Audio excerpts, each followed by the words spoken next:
திருச்சியில் இன்று நடைபெறும் மாற்றத்தை விரும்பும் மக்களின் மாநாடு நிகழ்ச்சிகள் 234 வேட்பாளர்களை அறிமுகம் செய்கிறார் சீமான்.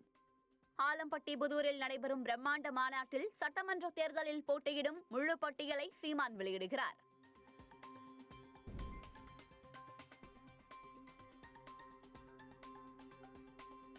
கூட்டணி கட்சிகளுடன் தொகுதி பங்கீடு குறித்து பேச டி.ஆர். பாலு தலைமையில் 7 பேர் கொண்ட குழுவை அமைத்தது திமுக.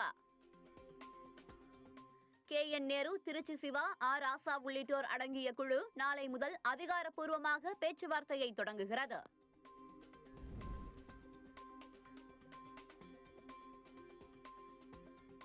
மதிமுக அவைத் தலைவர் ஆடிட்டர் அர்ஜுனராஜ் தலைமையிலான குழு திமுகவுடன் பேச்சுவார்த்தை நடத்த தயாராக உள்ளதாக அறிவிப்பு. 2026 சட்டமன்ற தேர்தலை முன்னிட்டு கூட்டணி மற்றும் தொகுதிகள் குறித்து பேச மதிமுக நிர்வாகிகள் நியமனம்.